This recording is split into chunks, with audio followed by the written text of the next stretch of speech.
미국엔 나스닥, 우리나라엔 코스닥이 있다면 뉴스쇼에는 뉴스닥이 있습니다. 뉴스쇼 증권시장 뉴스닥, 오늘은 현석 브라더스 조 나오셨어요. 더불어민주당 현근택 전 부대변인, 국민의힘 이준석 전 최고위원, 어서 오십시오. 네, 안녕하십니까. 네, 안녕하세요. 와, 이준석 전 최고. 예. 오세훈 후보가 될 줄 아셨어요? 저는 아예 캠프에서 일했기 때문에요. 아는 거 이전에 돼야 됩니다. 그렇게. 아니, 그러니까 돼야 된다 소망 말고 네. 될 거다라는 생각을 어떻게 하셨어요? 어떠셨어요? 제가 선거 끝나면은 한번 풀어놓을게요. 아, 지금 풀어놓긴 좀 그래요? 아니, 선거 진행 중이기 때문에 사실 지금 국민의당에 계셨던 분들이 예, 예. 우선 안철수 대표께서 선대위원장을 맡기로 하시면서 저희랑 같이 이제 일하게 됐습니다. 예, 예. 그 상황에서 뭐 때문에 이겼다 이렇게 얘기하면은 사실 그분 들었을 때는 이런 것도 있었어 할 만한 내용도 있기 때문에 제가 나중에 댓글쇼 한번 불러주시면은 그래요. 제가 풀 버전 보기에는요, 풀어놓겠습니다. 지금 좋은 얘기 하시는데 네. 안철수 대표가 아마 공동선대위원장 맡으면 직접은 얘기 안 해도 예. 비서실장이나 다른 사람 통해서 앞에 사람 좀 빼라 이렇게 얘기할 것 같아요. 아, 이제 앞에 앉은 이분? 왜요? 그동안 어쨌든 뭐 공격을 많이 했잖아요. 존재 조건으로 아마 제시할지도 모르겠어요. 걱정 마십시오. 예, 그런 일은 없습니다. 아니, 일단은 상한가 들어가기 전에 김종인 위원장하고 안철수 후보하고, 그러니까 안철수 대표하고의 이런 뭐 감정 싸움 같은 것도 있었지만 진짜 이준석 전 최고하고도 묘하게 상황, 소황제 요 논란이 있었잖아요. 여상 황제. 여상 황제 그랬었던 거예요. 저희가 이제 아무래도 이 야권 단일화를 앞두고 네. 저희가 캠프 내에서 논의가 있었습니다. 이게 뭐 아무리 우호적인 분위기로 간다 해도 중간에 네거티브가 나올 수밖에 없는 상황이 오지 않겠느냐. 그래서 저희가 대응 원칙으로 한 것이 무조건 선제로 저희가 네거티브를 하진 않는다. 다만 상대가 뭐 네거티브를 하면은 그와 똑같은 내용으로 이제 반박을 하겠다 정도의 원칙이 있었습니다. 그렇기 때문에 처음에 이제 김종인 위원장에 대한 상황론을 네. 그 상대 캠프에 제기했을 때 저희가 뭐 약간 단어를 틀어가지고 여상황제 이렇게 나왔지만은 항상 보시면은 네거티브가 1이 들어오면 한 1.23 정도의 강도로 이제 대응하는 것이 저희 원칙이었고, 사실 오세훈 후보는 안철수 대표를 끝까지 파트너로 가야 된다라는 생각 때문에 특히 그 부분에 있어가지고 선을 넘지 말 것을 당부했습니다. 완전히 태세전환 바꾼 것 같아요. 아, 태세 전환입니까? 네, 이제 오늘부터는 한 팀이니까. 지난번에는 뭐 이 자리에서 그랬잖아요. 안잘할 뭐 이렇게 하고 안잘할. 상황제 되면서 잘 아는 게 뭐가 어찌 문제입니까? 보면 그러니까 저는 보면서 안철수 대표 정말 참 안 됐다. 왜냐면 김종인 비대위원장 열심히 해야 되지. 또 뭐 이준석 제가 보기엔 그 리틀 김종인 역할을 한 건데 해야 되는데 마크해야 될 사람이 너무 그렇죠. 많아요. 네. 그다음에 뭐 오세훈 후보는 같이 한다 그러지. 네. 그러니까 여기저기서는 엄청 비난하는데 또 손잡자 그러지. 근데 네. 대응하는 거는 안철수 혼자 하잖아요. 좀 도와주시지 그러셨어요. 저는 뭐 같은 데도 아니고 그러니까 이 얘기에 대해 반박하고 저 얘기도 반박하는데 혼자 싸우는 거잖아요. 예, 그러니까 예. 그러다 보니까 제가 보기에 뭐 결국 이런 단일화 경우에서는 결국 여론이나 아니면은 그 스피커 큰 사람들의 역할이 중요한데 이제 국민의당이 뭐 조직도 없지만 결국 예. 스피커 역할을 하는 사람들도 별로 없었어요. 혼자 맞아요. 그러니까 혼자 하다 보니까 이제 싸움이 안 되는 거죠, 지금 보면. 저는 조만간 현근택 대변인이 큰 일을 할 거라 생각하는데요. 그때 현자랄로 또 등장하겠습니다. 현자랄로 조심하세요. 조만간에 현근택. 큰 일을 하실 걸로 기대합니다. 현근택. 예. 자, 오늘 뭐 이 이야기가 오늘 본론이 될 것 같은데 두 분 상한가도 아마 이쪽 어딘가에서 선정해 오셨을 것 같은데 우리 누구부터 가실까요? 제가 먼저 하겠습니다. 그러시겠어요? 예, 현근택 뭐 부대변인. 안철수 대표 하한가 했는데요. 안철수 대표. 한 정계 저는 이게 묘하게 생각이 드는 게 그러니까 안철수 대표가 정계에 들어온 게 오세훈 후보가 사퇴하면서 들어온 거잖아요. 그렇죠. 10년 전에 딱 그 모습이었거든요. 지금 완전히 반대로 됐어요. 그러네요. 그러니까 오세훈 후보가 다시 이제 복귀하는 순으로 가면서 사라진다는 건 아니지만 어쨌든 그럴 상황이 됐는데 참 이분이 정치를 앞으로 계속 할 수 있을까 하는 생각이 들어요. 여기까지 일단 우리가 풀어놓고 어제입니다. 어제 발표 직후, 단일화 발표 직후에 안철수 대표 음성 들어보시죠. 선거는 이기면 좋겠지만 질 수도 있습니다. 졌지만 원칙 있게 졌다고 생각합니다. 비록 서울시장 도전은 여기서 멈추지만 제 꿈과 각오는 바뀌지 않을 것입니다. 시대와 국민이 제게 주신 소임을 다해 나갈 것을 약속드립니다. 저는 이걸 들으면서 제 꿈과 각오는 바뀌지 않을 것입니다. 요 부분하고 오늘 지금 들려드린 거엔 안 포함이 안 됐지만 전진이란 단어 썼어요. 나 계속 전진할 거다. 요 부분이 저는 귀에 콱 꽂히더라고요. 이게 끝이 아니다. 할 일이 더 있다. 이 부분을 강조하는 거 아니었어요? 아니 당연하죠. 대선 출마하겠다. 그러니까 지난번 나올 때도 시장 되면 대선 안 나간다 그랬거든요. 예. 그러니까 시장 안 됐으니까 예. 당연히 이제 나갈 말은 생기는 거잖아요. 근데 사실은 안철수 대표가 장외에 있을 때는 어찌 보면 약간 10년 동안 우량주라고 할 수 있는데 그러면 지금 장외에 있어서 과연 우량주가 될 수 있느냐 쉽지 않단 말이에요. 윤석열이라는 대체제가 나온 상황에서 예. 그렇다고 해서 입당할 수 있느냐 그것도 쉽지 않아요. 아니 한다고 했잖아요. 말은 합당하겠다고. 그렇지만 결국은 지금은 이제 김종인 비대위원장이 어느 정도 당을 다 장악하는 상황이잖아요. 네. 뭐 제가 보기에는 뭐 비대위가 연장될지 뭐 당대표가 될지 모르겠지만 근데 실질적으로 김종인 비대위원장 영향력이 있는 상황에서 들어갈 수 있느냐 쉽지 않아요. 들어갔을 때는 제가 보기에 대권 출마 거의 못한다고 봅니다. 왜냐하면 원어브 댐으로 그냥 묻히는 거기 때문에 지금도 사실은요 1대1로 단일화 구도를 만들 수 있는 거는 장외에 있기 때문이에요.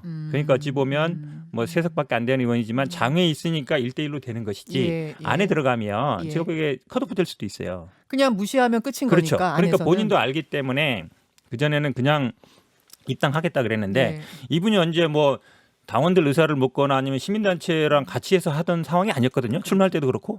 근데 어제는 보면은 뭐 당원들의 의사도 좀 물어봐야 되고 뭐 시민단체도 좀 같이 해야 되고 뭐 대통합을 해야 되고 어찌 보면 조건들이 더 늘어나잖아요. 합당의 조건이. 그렇죠. 그거는 제가 보기에 뭐 지금 내가 합당하면은 나는 죽는다. 나는 끝이다. 이 생각을 하는 것 같아요. 그러면은 우리 현 부대변인 보시기에는 당장 합당 이런 제스처 취하지 않고 그냥 국민의힘 밖에 있으면서 그게 있는 게 대선을 위해 갈 거다. 그나마 제가 보기에 대선을 출마할 수 있는 가능성이 조금이라도 여지가 남는 거라고 보여요. 실제로 근데 뭐 그럴 수 있을지는 잘 모르겠어요. 저는 그런데 이번에 이 단일화 과정에서 사실 많은 사람들이 뭐 극단적으로 표현하는 분들은 시대가 지나간 건 아니냐라고 평가했던 두 명의 정치인 네. 안철수, 오세훈 두 분에 대해서 굉장히 괜찮은 수준의 재평가가 이루어졌다. 저는 이렇게 보는 것이고 뭐 오 시장이야 두말할 것도 없이 10년 가까운 그 어려운 부침을 겪고 어제 서울시장 후보를 우뚝 섰으니까 주목할 만하고 안 대표 같은 경우에도 아까 현 대변인도 언급했듯이 조직력과 어쨌든 이런 당세의 열세를 극복하고 네. 5차 범위 접전을 했거든요. 예. 저는 이번에 저희가 후보가 한 명 나가야 되기 때문에 편의상 승자를 정한 거지 둘 다 패자는 없다. 누구도 패자는 없다 이렇게 생각하고 안 대표가 특히 이번에 뒤끝이 없이 선거 결과와 관계없이 무조건 이제 합당을 추진하겠다고 선언했기 때문에 저는 지금까지 안 대표에 대해서 있었던 많은 불확실성이 사라졌다. 그러니까 왜냐하면은 항상 보수 진영에서 갖고 있던 불확실성이라는 거는 이게 나중에 수틀리면 또 제3지대론으로 가는 거 아니냐 이런 약간 오해가 있었는데 그게 풀렸기 때문에 오히려 입당하고 나면은 당의 기반과 합쳐져 가지고 지금까지의 선거보다 더 큰 파괴력을 낼 수 있다. 저는 이렇게 판단하고요. 앞으로 현근택 부대변인 저런 식으로 드루킹 같은 공격을 하면은 아니 그게 아니라 저희 선대위원장은 제가 지킵니다. 이준석 최고가 이 정치 10년 이상 하더니 정말 노련한 정치, 노세한 정치인이 태세 전환입니까? 됐어요. 완전 전환이에요. 그러니까 저랑 방송 여러 번 했거든요. 예. 이 단일화 국면에 예. 완전 진짜 180도 바뀐 얘기하고 있어요. 저 속 좁은 너무 사람이 있어요. 제가 현근택 보기에 대변인도. 노회한 정치인이 이제 벌써 베테랑 있는 것 같아요. 정치인이 예. 됐어요. 베테랑인지 모르겠지만 제가 보기에 약간 노회한 노련해졌다. 저희 정치인이 선대위원장은 제가 지킵니다. 안철수 선대위원장 원팀이 된 이상 네. 안철수 후보에 대해 안철수 대표군요. 이제는 네. 다시 대표에 대해서 좋게 말씀하셨어요. 어쨌든 들어와라 그 말씀이신 거죠? 들어와라. 들어오겠다는데 시건을 하실 이유가 전혀 없습니다. 왜냐하면 지금 아니 근데 네. 지금 현 부대변인이 말씀하신 것처럼 물론 국민의힘 입장에서야 안철수 대표 들어와서 힘 보태면 당연히 좋지만 안철수 대표 입장에서는 거기 들어가가지고 원오브 댐 되면은 그거 초라해지는 거잖아요. 전보다. 근데 지금 더 큰 이번이라는 말씀을 안철수 대표가 하셨는데요. 이 선거에서 후보가 되셨으면은 이제 그걸 바탕으로 시장이 되시면은 그 구심력이 좀 밖에서도 생길 텐데 지금은 안 대표께서 사실 애매한 위치에서 윤석열 총장을 끌어들인다는 말하기도 힘들고 좀 상황이 다르긴 합니다. 시장이 된 상태에서의 제3지대와는 다르다. 그렇죠. 그리고 저는 당장 저희가 이제 김종인 위원장은 뭐 여러 가지 다른 추측도 있지만 4월 네. 8일에 물러나겠다고 하셨거든요. 예. 그렇다면 당장 당에서 가장 큰 이벤트가 전당대회입니다. 예. 저는 안철수 대표께서 당의 일원이 되기로 하셨으면은 예. 전당대회 등부터 같이 하시면은 오히려 오해 살 부분이 적지 않을까요? 저는 그 시기를 늦출 이유를 모르겠습니다. 저는. 통합 전당대회 제가 같이. 보기에는 그 얘기는 이제 불꽃이 요만큼 남았는데 네. 불쏘시를 한번 썼잖아요. 단일화 할 때. 예, 예. 그 나머지 남은 요만한 불꽃마저 와서 다 태워라라고 하는 것 같아요. 또 완전히 아, 태워라. 왜 그러냐면 전당대회 뭐 얘기하지만 뒤로 넘어가겠습니다만 김정인 비대위원장이 제가 보기에는 뭐 당대표로 추대될 수도 있고 이거 영향력이 살아 있는 데잖아요. 네, 근데 지금 뭐 김정인 비대위원장 그때 이제 뭐 서울시 공동운영 별 의미 없는 얘기다. 네. 사실은 그 빈말 아니라고 봐요. 아. 네, 왜냐하면 안철수 대표 측에 뭐 사람도 별로 없지만 사실은 예, 예.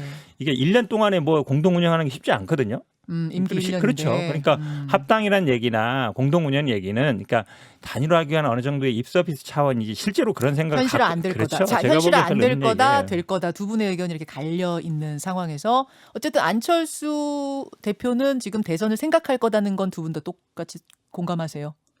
대선 저는 생각할 정치인은 끝없이 도전해야 되고요. 예. 저는 오히려 도전하지 않고 안주하는 정치인들은 굉장히 비판받아 마땅하다. 예. 안 대표가 이번에 사실 선거를 통해서 잃은 것보다 얻은 게 훨씬 많습니다. 그렇기 때문에 당연히 더 큰 도전을 거다. 해야죠. 예. 오케이. 자, 그 부분은 두 분 다 동의하시는 상황에서 이준석 전 최고 상한가 김종인 위원장 골라오셨다면서요. 예. 김종인 위원장. 야, 얘기가 뭐 자연스럽게 연결이 되네요. 김종인 위원장으로.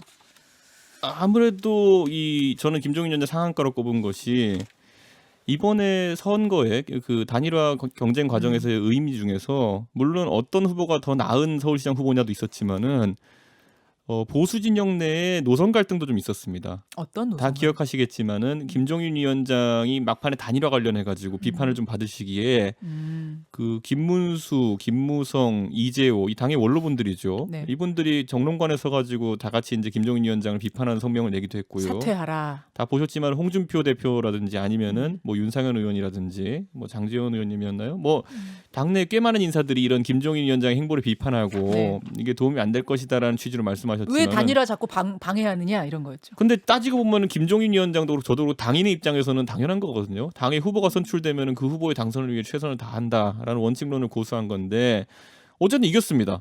예, 그렇기 때문에 그 거의 한 뭐 8대1 왜 공격을 뚫어낸 거의 이미지 이렇게 돼버렸습니다. 그리고 결과적으로 단일화를 통한 시너지도 나는 것으로 지금 보이고 뭐 안철수 대표도 무난하게 이제 저희와 같이 함께하시는 걸로 됐고 그래서 결과적으로는 김종인 위원장이 그렸던 그림이 옳았다라는 것이 증명됐습니다. 오세훈의 승리를 넘어서 이것은 사실상 김종인의 승리다 이렇게 평가하는 의견이 있던데 동의하세요? 그리고 결국 그 김종인 위원장이 대표하는 것이 예. 사실 김종인 비대위원장 체계 전에 이제 국민의힘과 예. 그 이유를 비교하면은 김종인 위원장이 가장 처음 했던 게 뭡니까? 5.18 문제라든지 이런 것에 대해 가지고 네. 이념적으로 다소 좀 경직된 발언들이 나오는 것 같은 것들 차단하고 그래서 징계하고 이런 사과하고. 것들이 이제 첫 행보였고 네. 당장 이번에 후보가 확정된 뒤에도 뭘 하셨습니까? 또 광주 내려가지 않으셨습니까? 예, 예. 그러니까 당의 어떤 지향점 자체를 갈수록 가운데로 가져오겠다라는 의지 그리고 지역구도를 탈피하겠다는 의지가 보이는 것인데 그래서 공격받는 거예요? 이른바 이제 극우 쪽에 있는 어떤 저는 성향의 이게 있잖아요. 정원이나 그분들이 사실 여러 가지 이유로 이제 김종인 위원장에 반대하셨겠지만은 일부 그 중에 일부 인사들 같은 경우에는 진짜 물에 빠졌을 때는 아무 말도 안 하시다가 이제 물에서 좀 빠져나와서 옷이 마르니까 이제 내 보따리 내놔라 하는 분들이 있어요. 저는 뭐 그런 상황이 발생하면 좀 곤란하지 않나 예. 이런 생각을 하고 예. 저는 기본적으로 당의 지지율이라든지 이런 것들 네. 저희가 한 1년 전만 해도 이런 말 많이 들었거든요. 민주당의 실책을 저희가 저희 지지율로 그대로 승화시키지 못하는 부분이 있다 네. 이랬는데 최근 여론조사를 보면은 네. 뭐 대통령 지지율 하락이라든지 이런 것에 더불어서 저희 당 지지율이 이제 서울에서도 그렇고 민주당을 역전하는 사례가 많이 나타나고 있거든요. 예. 받아들일 수 있는 스펀지 같이 만들어낸 게 누구냐 하면 좀 김종인 위원장이 될 그렇게 겁니다. 보시는 거군요. 예. 그렇게 보시는. 저는 조금 저도 김종인 위원장의 역할은 분명히 있다고 보는데요. 음. 결국은 두 번의 고비였잖아요. 처음은 나경원 후보와의 경쟁이었고 두 네. 번째는 결국 안철수 후보와의 경쟁이었는데 나경원 후보와의 경쟁을 보면 만약에 우리 당이었다 그러면 민주당이었다 그러면 아마 나경원 후보가 이겼을 거예요. 왜냐면 민주당 같은 경우는 5대 5거든요. 당원 5, 여론조사 5란 말이에요. 그렇죠. 근데 당내에서는 나경원 후보가 앞선다는 게 대부분의 네. 어쨌든 뭐 이견이 없었으니까 네. 그러면 결국은 100% 여론조사를 한 게 결국은 오세훈 후보가 이긴데 가장 큰 영향을 미쳤다고 맞아요. 봐요. 예. 네. 그러니까 그게 결국은 일단 룰의 문제고요. 예. 두 번째 이제 안철수 대표의 문제는 사실은 물론 뭐 시간을 약간 끄면 그런 전략적인 면도 있지만 더 큰 거는 이제 윤석열 총장의 등장도 있지만 LH 문제가 나오면서 여당에 대한 비판 여론이 굉장히 이제 높아졌단 말이죠. 맞아요. 그러니까 당연히 이제 야당에 대한 지지율이 약간 올라가는 거였고 그러니까 뭐 정권 심판론도 있으면서 그러니까 그게 결국은 제1야당으로 좀 수렴된 게 아닌가. 그러면 저는 뭐 김종인 비대위원장 역할도 있지만 운도 좋은 거다. 운도 그런 좋았다. 룰이라든지 타이밍. 그런 정세의 변화 이런 것들을 제일 좀 덕을 봤다고 봅니다. 저는 근데 이거는 약간 재밌는 게 예. 제가 최근에 이 단일화 끝나고 나가지고 저희 당에 아마 대선 출마도 할 수 있는 유승민 의원 아닙니다. 네. 유력한 분과 전화 통화를 한 일이 있었는데 예. 그 얘기하시더라고요.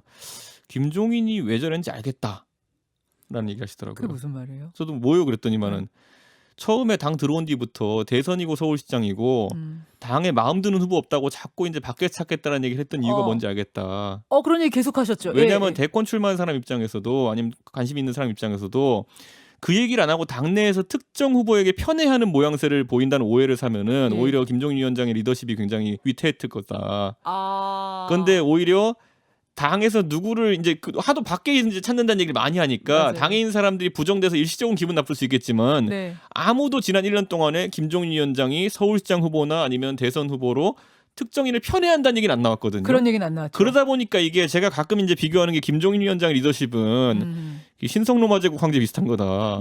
신성 로마 제국 황제 비슷한 거다. 이게 뭐 강력한 군대가 있는 것도 아니고 애매한데 그 영주들이 보기에는 예. 그래 뭐 특정 영주의 편을 드는 사람보다는 저분이 계속하는 게 낫겠다라는 생각이 들 아. 정도로 이 오묘한 리더십을 구축하셨다. 신성 로마 제국. 예. 그러니까 신성 로마 제국 원래 로마도 아니고 신성하지도 않다 뭐 이거 아닙니까? 근데 김종인 위원장을 저는 이건 굉장히 긍정적으로 평가하는 것이 예. 현역 의원도 아니시고 그러다 그렇죠. 보면 원내 의원들과 소통도 좀 어려운 상황이나 이런데 거기서 아주 고지점을 잘 돌파해내셨다. 야, 그러면 저는 사실 이 질문 한번 드릴게요. 어쨌든 김종인 위원장이 이끌었다 하면 선거 이기잖아요. 예. 이게 힘이 뭐예요? 뭐가 있는 거예요? 그분의 비법이? 그러니까 큰 줄기를 가리시는 것 같아 보니까. 큰 줄기? 예. 그러니까 이번 선거에 있어서도 결국에는 뭐 처음에 3자 필승으로 나왔을 때 막 사람들이 정신 나간 사람처럼 막 묘사하고 이랬잖아요. 맞아요. 근데 1월이에요, 1월 그게. 그런데 이제 저희가 이제 갈수록 그 말을 보면서 유사성을 찾아가는 것이 최근에 이제 그 박영선 후보와 우리 후보의 지지율 격차나 이런 것들을 보면은 네.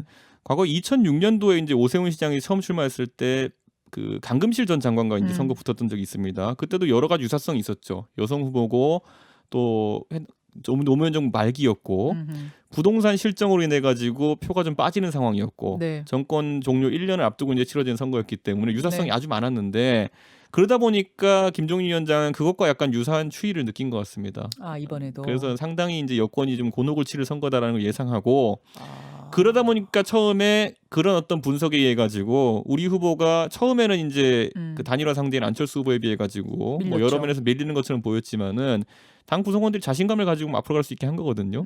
그래서 저는 큰 줄기를 보는 게 중요하다. 저는 뭐 그런 생각을 합니다. 맥을 잡는다. 저는 근데 김종인 비대위원장 같은 정치 스타일은 이제 얼마 못 갈 거라고 봐요. 왜냐하면 이분이 보면 뭐 비례대표 5번 얘기도 있지만 예. 여야를 넘나들거든요. 넘나들죠. 기본적으로 그러니까 그게 어찌 보면 우리나라 정치가 예. 아직 보수 진보라든지 이거에 대해서 확실하게 안 섰다는 거죠. 예를 들어서 안철수 대표 같은 게 지금 보면 진보 쪽에 있다가 중도 쪽으로 있다가 지금 뭐 보수로 넘어가나 마나 이 상황이 있잖아요. 예. 근데 대부분의 정치인들은 보면 그렇게 왔다 갔다 하다 보면 끝납니다. 소진돼요. 근데 김종인 비대위원장은 사실은 본인의 색깔을 뭐 보수나 진보로 규정하고는 있지는 않지만 대부분 지금까지 보면 다음에 될 것 같은 사람들 아니면 좀 지지율이 지금 좀 정체돼 있는데 뭔가 지금 여당이 뭔가 최고점에 있는 경우 이런 경우 선택하는 경향이 있는데 이게 과연 저는 정치하는 이게 어쨌든 정치인이잖아요. 네. 정치로서 올바르냐. 그러니까 여기저기 왔다 갔다 하는 저는 옳지 않다고 봐요. 왜냐하면 근데- 기본적으로 예. 하나의 본인의 정체성을 가지고 예를 들어서 경제민주화든 지금 같은 상황에서는 사실은 본인이 안 했다 그러지만 너무 노태우 대통령 정부 시기에 토지 공개념 관련해도 관여했었거든요. 그럼 이럴 때 그 얘기를 해야 돼요. 토지 공개념 다시 살리자. 그리고 이 부분에 대해서 어쨌든 하자야 되겠는데 뭐 그때는 뭐 내가 한 게 아니다 모르겠다. 근데 경제 민주화도 지금 보면은 경제 불평등이 굉장히 큰 이슈잖아요. 그러니까 이런 걸 오히려 저는 던지는 게 정치인의 역할이지 정치 공학적으로 아니면 뭐 선거에서 어떤 승리만 쫓아가는 게 과연 맞는가? 저는 이번에 정체성에 좀 안 맞다고 그런데 봐요. 저는 이제 히딩크 감독이 네덜란드 이끌고 4강 하면은 원래 센 팀이야 이럴 수 있어요. 네. 그런데 한국에 와가지고 체질 개선시켜 4강 올린다 이러면은 오 약팀을 이렇게 올릴 수도 있네. 16강도 한 번은 못 갔는데 4강으로 올릴 수 있네. 이런 인상이 생기는 것처럼 저도 현 변호사가 말한 것 중에서 예를 들어 김종인 위원장이 최근에 박근혜 대통령이나 문재인 대통령을 만드는 데 기여했던 부분 그런 건 덩어리의 힘이 좀 많이 작용했다 이렇게 좀 봅니다. 하지만 이번에 오세훈 시장을 후보로 만들어내고 서울시장 선거 임하는 과정 속에서는 그 김종인 위원장이 한 역할이 꽤 큽니다. 그렇기 때문에 좀 다르게 평가할 수 있는 부분이 있다 이렇게 봅니다. 저는 그래서 이제 어떻게 될 것인가예요. 이분의 앞날, 아까 우리 안철수 대표 앞날 얘기했는데 김종인 비대위원장 앞날은 어떻게 될까? 진짜로 4월 8일 선거 4월 7일 끝나고 나면 4월 8일에 보따리 싸서 집으로 가실까? 집으로는 갈 것 같아요. 근데 아마 다 네. 저 국민의힘 당대로 와가지고 네. 제발 와서 당대표 맡아주십시오. 그러니까 비대위원장 다시 해달라는 말은 못 할 거예요. 왜냐면 한 번 했기 때문에. 아, 그럼 김종인 비대위원장에서 아니 했던 거 내가 또 해? 사실은 당대표가 되면 대선도 이끌고 지방선거도 이끌고 공천권도 있고 그다음에 뭐 총선까지 모르겠지만 더 큰 영향을 행사할 수 있거든요. 그렇죠. 또 가만히 있으면 아마 윤석열 총장이 찾아올 겁니다. 제가 보기에. 그래서 일단 집으로는 간다. 그렇죠. 하지- 이준석 최고 얘기처럼 김종인 비대위원장이 했더니 뭐가 되더라. 예. 지금 윤석열 총장 입장에서 전 총장 입장에서 가장 필요한 게 뭐예요? 사람이잖아요. 사람. 아. 그리고 정치를 해본 사람, 경험. 그러면 제가 보면 아마 짐 싸서 집에 가도 네. 국민의힘 그 의원들이 아마 문전성시를 이룰 것이고 윤석열 총장도 직접은 안 가도 누가 아는 사람 통해서 한번 도움 청할 만나주십시오라고 거다. 갈 거기 때문에 제가 보기엔 지금은 뭐 그냥 집으로 가신다. 집에 가도 그냥 음. 아마 다 찾아올 거다라고.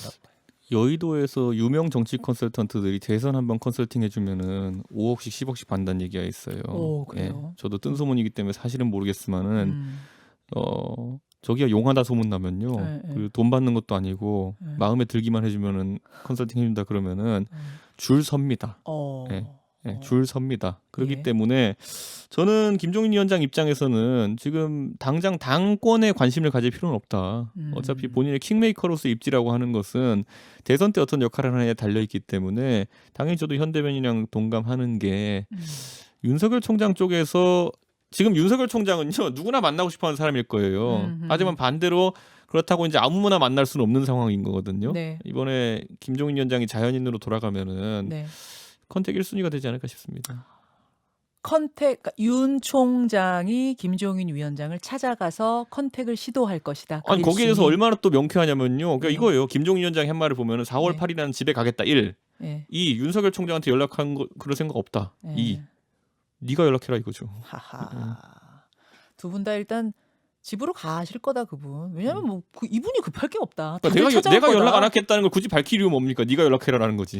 예. 그렇게 보시는군요. 아니 이분이 아예 킹 메이커가 아니라 킹이 될 가능성은 되겠다고 나설 가능성은 전혀 없습니까? 그거는요. 그 김종인 위원장 공격할 때 쓰는 상투적 패턴이고요. 그렇습니까? 이분이 오히려 그 자꾸 그 직을 그만두고 나가셔서 문제가 되는 분이지 뭐 직에 연연해가지고 매달리시는 분이 아니거든요. 네. 민주당에서도 보면 그때 셀프 비례 공천했다가 뭐라 그랬는데 나중에 그냥 그 비례 던지고 가셨어요. 욕 네, 먹으니까. 네, 네. 그러니까 이분이 뭐 비례도 뭐 5번 해봤는데 뭐 그 한 번이 뭐 의미가 있는 것도 아니고 이분이 오히려 직을 자꾸 던지고 나가서 문제지.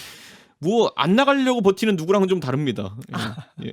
현 대변인 어떻게 제가 보세요? 봐도 뭐 직접 나갈 상황은 아닌 것 같아요. 왜냐하면 결국 대선이라는 건 시대 정신에도 맞아야 되거든요. 근데 과연 뭐 앞에도 말씀드렸습니다만 이렇게 왔다 갔다 했는데 사실 본인이 어느 한 진영에 속해가지고 대선을 이끌겠다 쉽지 않을 것 같아요. 근데 그렇게 어쨌든 보세요. 제가 보기엔 뭐 윤 총장 입장에서는 찾아올 수밖에 없는 상황 아닌가라고. 킹으로 도전할 거다라는 건 이건 두 분 다 아니라고 보시고 다만 킹 메이커 역할은 할 것이다. 예. 당 대표 이거는 아니라고 보시는. 근데 킹 메이커 되려면 당 대표부터 가야 되는 거 아니에요? 잠깐 말씀드렸잖아요. 신성 로마 제국 황제는 네. 오히려 특정 영주를 밀어줄 수가 없습니다. 그렇기 때문에. 제가 보기엔 거의 당은 거의 장악한 거랑 마찬가지예요. 그러니까 오너라는 게요.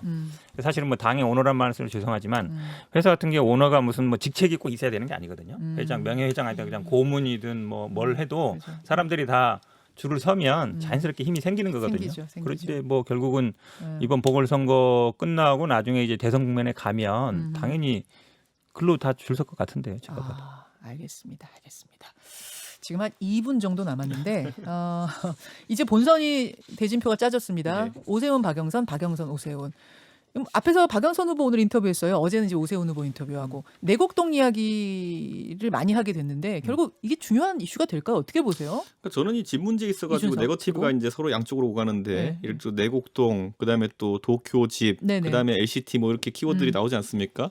근데 사실 제가 봤을 때는 표심에 미치는 영향은 좀 적다 이렇게 봅니다. 이 문제가. 예를 들어 박형준 후보 같은 경우도 부산에서 나온 여론조사들을 보면은 LCT와 관련된 의혹이 이제 계속 여당이 제기하고 또 그리고 보도도 나오는데도 불구하고 견고한 지지율을 구축하고 있거든요. 그리고 또 저희도 뭐 박영선 후보에게 도쿄 집 의혹 제기하지만은 이것이 뭐 결정타가 된다고 생각하지는 않고요. 거꾸로 그 오세훈 시장 같은 경우에는 내곡동 의혹을 달고도 좀 단일화해서 승리했고요. 그렇기 때문에 이거야말로 약간 교착 상태에 빠진 상황이 아닌가. 예, 저는 그런 생각을 하고요.